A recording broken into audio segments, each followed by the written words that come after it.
yesterday we planned of having a question, but I found the stored procedure is a bit lengthy topic, so we are going to with the stored procedure for today.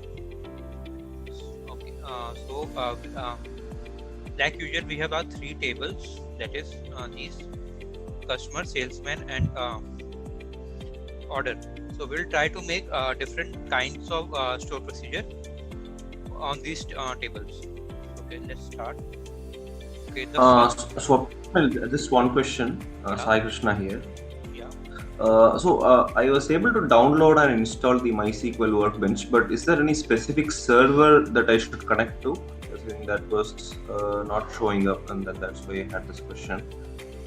No, you can just create your own server, or you can work on the local server as well.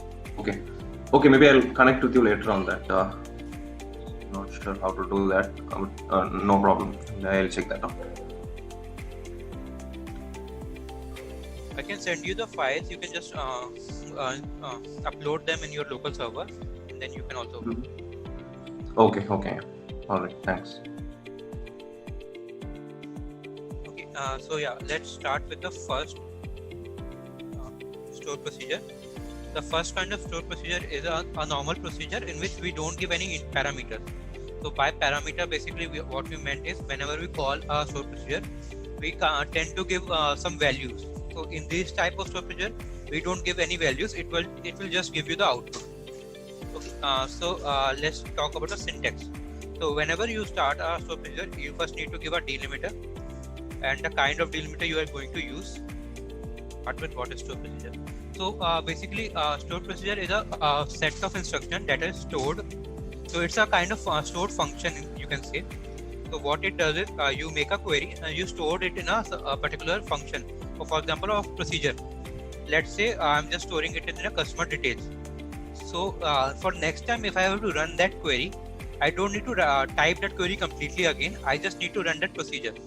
So it will store it in the system, and whenever you call that procedure, it would just run that query. So it's like a subroutine. If you go for any other coding language, you create a subroutine and you call it.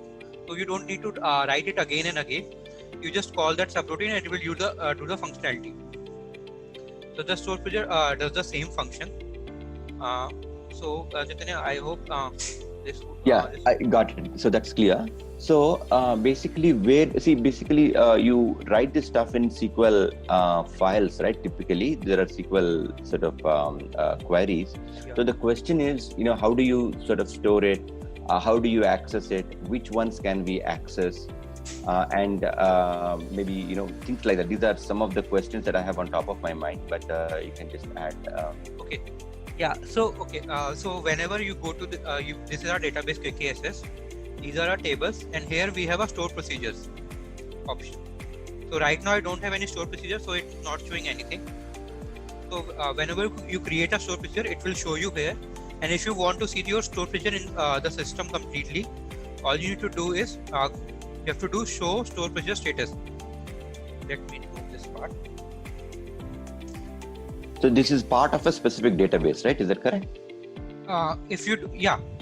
So if you create in a particular database, that would be the part of that database. So if I run this, if there's a command show procedure status, so it will show you all the procedure in the system irrespective of databases. If I run this command, so you can see KKSS, Sika, we have different. Yeah, we have different databases and different procedures. Yeah, right. So it will show you all the procedure if you want any. And there's another thing in this. Swap, whichever is currently showing the store procedures, all those are made by you, or by default some store procedures will be there only. See, those which are made by me are only in KKSS. Remaining are from the systems. From the system. So I just made KKSS only. And if you want to see only your database, so you can just put a where clause in this command. So it will show you only KKSS store procedure. So in KKS we have loop demo and set counter. Got it. And if you don't know the database, but you know a set of name of it. For example, I know my store procedure name has set in that. but I don't know in which database it is. So you can do a like statement. So if I run this, so it will show me all the stored procedure which have set in their name and the database in which they are. Okay, awesome. So, is it okay to assume that you can? So, let's say you are using a stored procedure. You want to use a stored procedure, and so as long as it sort of is there in the server, you can use that stored procedure. You can call that stored procedure. Is that right? So, for example, okay. So, from KKSS, I can call something in, let's say, training or in whatever Sakila or whatever that is, right? That other database. So we'll be able to call that, correct? If you're changing the database, I think you have to give the reference of database dot the procedure name. Got it. But you'll still be able to call it. Yeah. That's the point. Okay, got it. Understood. Okay. So you just use that in a regular SQL statements, and it will just execute that stored procedure, correct? Yeah. The function for calling is here. Like I have a set counter, so I just call this stored procedure. I have passed 2 parameters while creating. You decide the number of parameters. So for this, I just made 2 parameters, and I just call with these parameters. So I will it will just call this stored procedure. It will run the functionality which was stored in this procedure, and it will give you the result. Okay, got it. So this may be a sort of not very relevant question or connected question, but can you schedule to call a stored procedure? Scheduling, as of now, I'm not sure how to do that.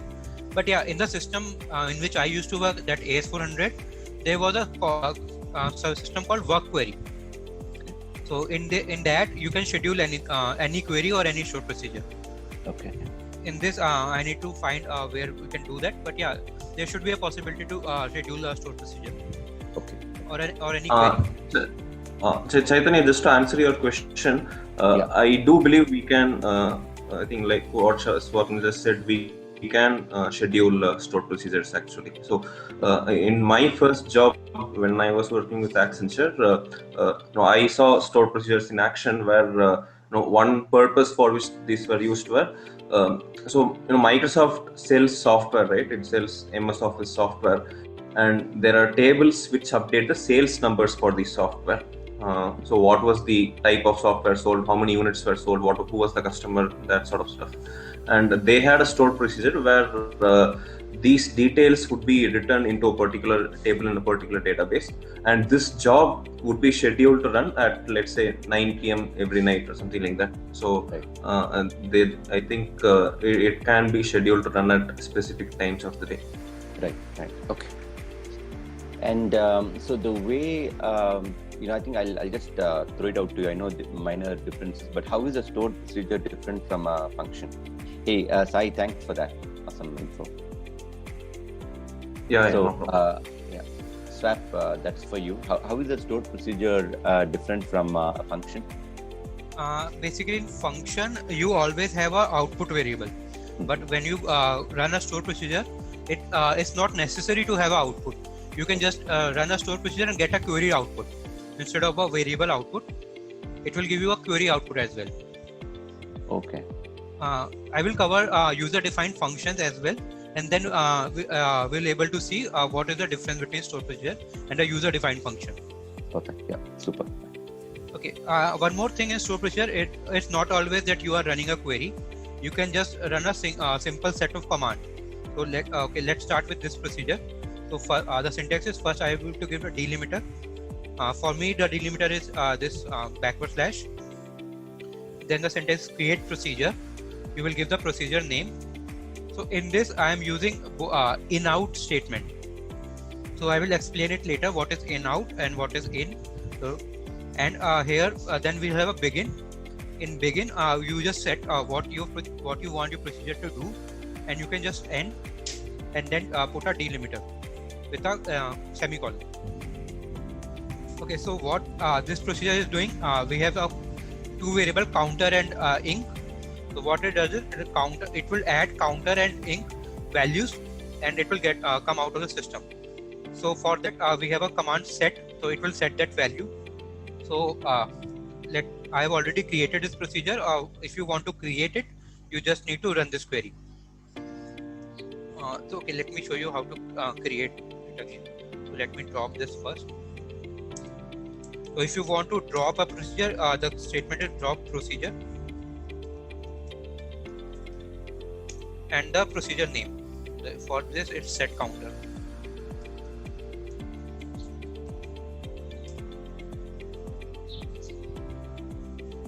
So the procedure has been dropped. So if I run this again, so it will. So your procedure has been created. So now I'm just setting the value for the counter. So what it is doing is counter would be my output variable, and INC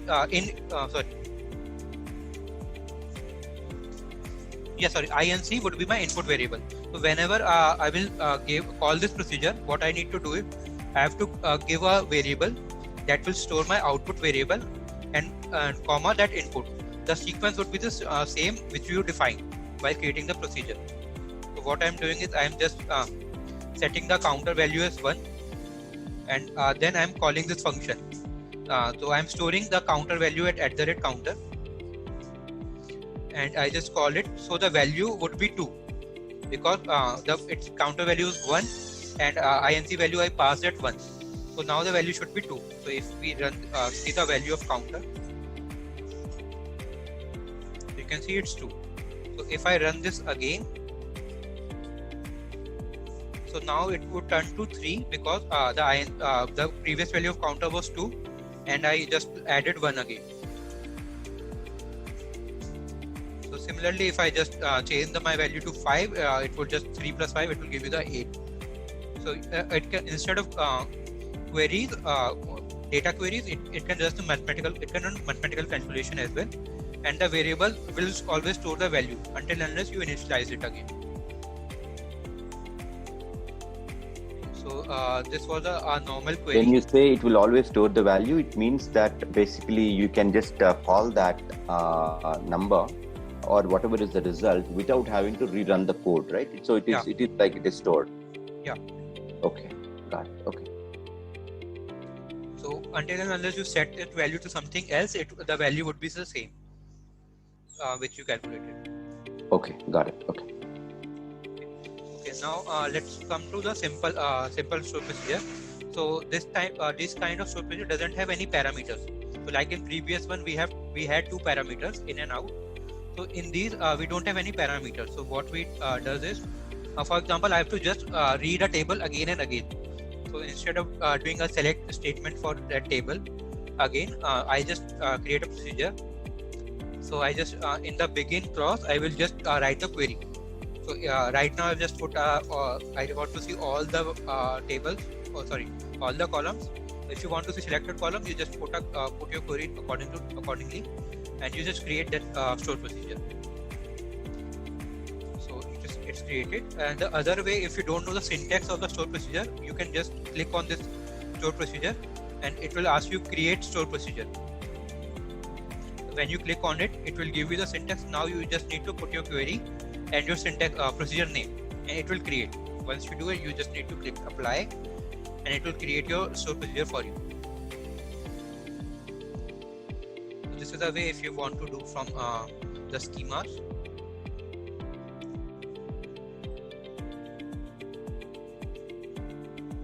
So okay. So let's see if our store procedure are created or not. So you can see we have our personal details store procedure being created. So so my query was to select star from customer. So if I call this store procedure, it will give me the complete customer table. So in this video, don't need to pass any parameters and all. You just need to call the store procedure, and it will do the job. So this is the simplest kind of store procedure we have. So any query in this part? No, sir. You can proceed. One quick question. See, when you have to have parameters, right? Yeah. So how do you define those parameters? Do you put that in the create procedure, or do you define that further? Yeah, basically whenever we have a parameter, So we have to define this in these brackets. Okay. So the next part is the parameter procedure with one parameter, that is input parameter. So you can see. Okay, so let's come to this part. So here, what we are doing, we will be passing an input parameter. So for example, we have to run a query, but for a certain condition. For example, we have that salesman table. Okay, so for example, I want to see only those salesmen who have a commission more than 11%. So for that, I would be passing the commission percentage, which I need to compare, and it will give me the query result. It won't give me the single output. It will give me the complete table output. So for those, what we do is we create the procedure same way, but here we'll give us syntax of in. That means it would be an input parameter. We'll give the parameter a name and a type. So it's a int type. We'll define that. Then we'll just run our query, and in the where clause for column, I'm just comparing it with the com. So basically it's a variable which I defined by creating the store procedure. So it will compare with the that parameter, and it will give us the result. So let's create this. So when I click on this, so our store procedure has been created. We can check. Yeah, so we have our salesman com1, and if I call this, so for calling, because I have defined a parameter while creating the store procedure, so I have to call this, so I have to give a value in this. So it's a numeric, so I don't need to put a colons in that. I just call it. So if I have to check all the salesmen who have the commission more than 10%. If I do that, so these are the salesmen. So if I want to alter my query procedure, for example, so what we can do is we can just go to this store procedure, we can right click it, and we can say alter store procedure. So here it will just open your store procedure. All you need to do is, for example, I need to add commission in my output. So I will do this, and I will do apply. So what is doing it's dropping the existing one, and it's redefining, creating the new one. If I do apply, finish. So my store procedure has changed. So if I run this call command again, so now you can see we have commission column as well. So if I change my values to, let's see, 13, and if I run it again,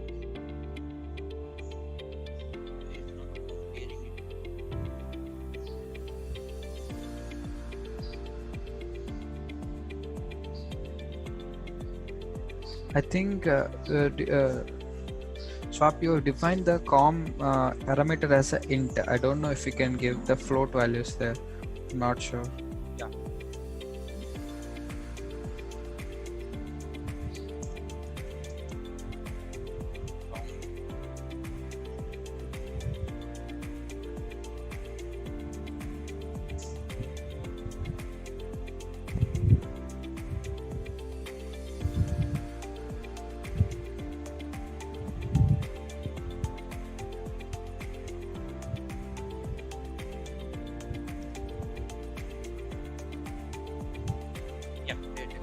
Thanks, Jagdish. Yeah, so basically you change your parameter value, and it will give you the output based on the query which we have defined in this procedure. So, these are the procedure in which you give just the input, but you are not taking any output of it. Okay, so next week. So one quick question.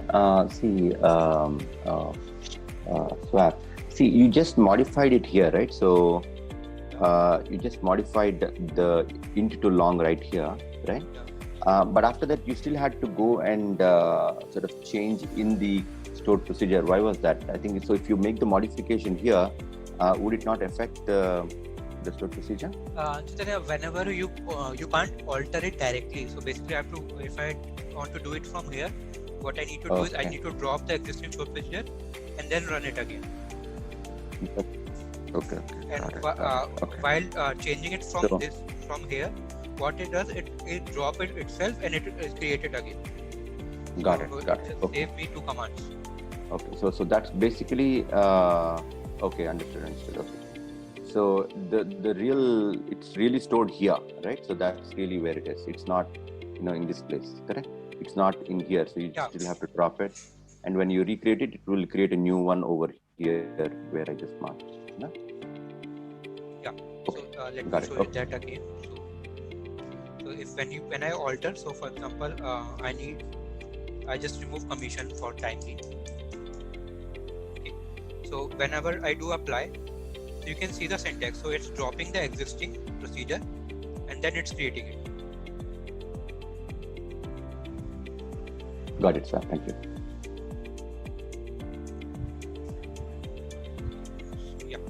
So these were the procedures in which you just give the input. So we have another kind of procedure in which you don't need to give an input, but you expect the output from it.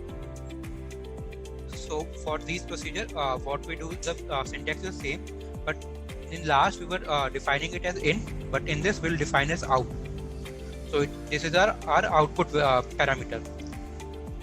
So the value, basically we'll give it a name and we'll define its value. Basically variable type.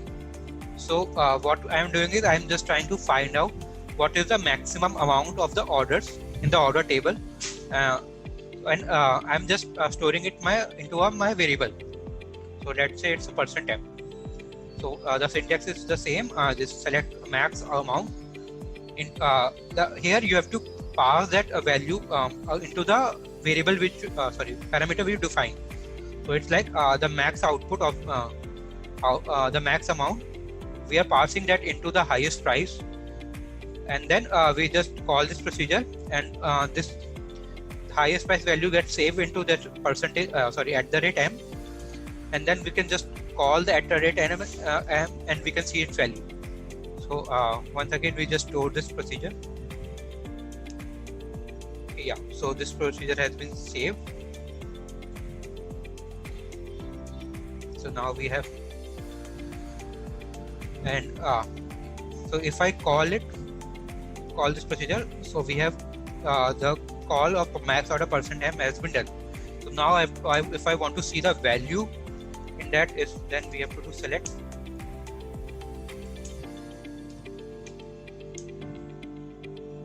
and so this is the value. This is the maximum amount of the order which was placed in the order table. So in these, you don't need to pass any input, but it will just still give you the output whenever you run this query. Okay, so now we have the last type of stored procedure based on the input-output parameters. So here we'll define both input and output parameters. So it's like, for example, one quick question. Yeah. I think you may have mentioned this already, but what's the value of this delimiter, and what does it mean, and what does it do? So okay, delimiter basically it tells the SQL from where to where the procedure is, the starting and the ending of the procedure. So whenever you create a stored procedure, it should be between delimiters. The sign which you use here is used as a delimiter for the query. So after end, we just put this sign, and we write delimiter again, and we just put a semicolon. So you already have create and end, right? So doesn't that already do the job? No, so if I remove this part and if I run this, so it will it will take this part as also of the part of that query. So then what is the end doing here? For example, this end here that you have, this one. Yeah, end is the begin and end. So basically it's the begin and end. So we also have if clause, case statement in the stored procedure. So that we write out of the begin and end clause. So for example, let's say I'm taking a max amount and I have to categorize it. So if my max amount is more than 5,000, I have to categorize it as a good sale. If less than 5,000, it's a bad sale. So for those, I will just write a if statement here, stating that condition, and it will, and then I will put my delimiter. So it will tell the procedure that the procedure is ending here. It is just telling the query is ending here, and this delimiter defines where the complete stored procedure is ending. Okay. Yeah, so when we call it, so it will call the procedure from here to here. Got it. Okay. Thank you. Okay, so at last we have this in and out parameters. So here what we defined is we defined so in out and in parameter. So previously we have only out parameter, but we right now we have in out parameter. So difference is whenever you use in and out parameter, basically you are giving both input and output. We'll go for a in out parameter. We'll give the variable name, the variable type, and whenever you use a varchar, it's logical to define the length of it. Similarly, we'll give that our input parameter, that is a city name, and the length of that variable. So what I am trying to find out is, I will give the city name, and I want to find the customer who are in these cities. Okay, yeah. So what I am doing is we are doing select C name, that is the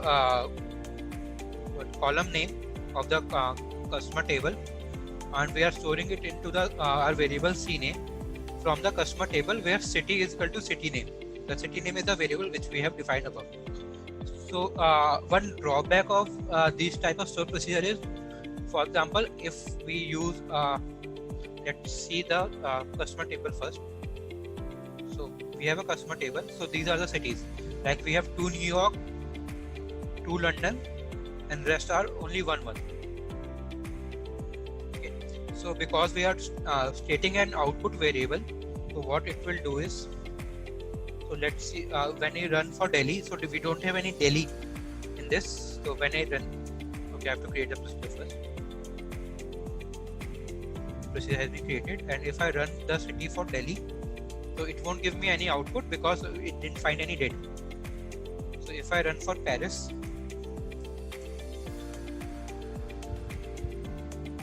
the query has run, and the name we have Fabian Johnson. So for Paris we have Fabian Johnson. But if I run this for New York,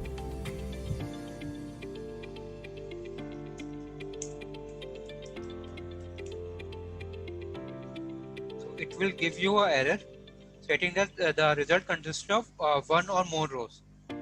So because we have defined only one variable, so it can store one value at a time. So whenever you query have a multiple output, it will give you the error. So for these type of procedure works only for the single output. Understood. Yeah, so these are the 4 types of stored procedure based on the types of parameters which we are using. So we can't we can go without parameter. We can just use input parameter. We can just go for the output parameter, or you can go for in-out parameter. And it's not necessary to have a query always. We can have a normal equations as well. Okay. So yeah, that's all for today. So if you have any query for this, let me know. And for next session, we'll go for the case statement and the loops in stored procedure. Okay. So Swap, I have some question. Yeah. So for example, like now you are using KKSS database and you are creating some store procedures, all those.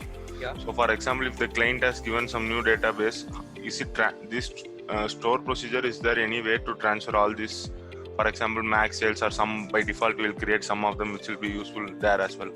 So how flexible is it to transfer or use that from the database which we have created to the client database?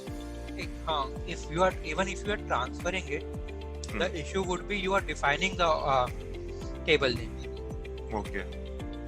So for these kind of, for example, if you are using this kind of stored procedure in which it's not related to a table or any database, so you can just call it by giving the reference of that database. So you can just call, for example, I am calling this, so I can do kkss dot. So it will give me, so you can see if I do kkss dot, it will give me all the procedure. which are in the KKS database. But the thing would be these kind of stored procedure have already the table name in that from that database. So transferring those to a new database won't help. Okay, got it.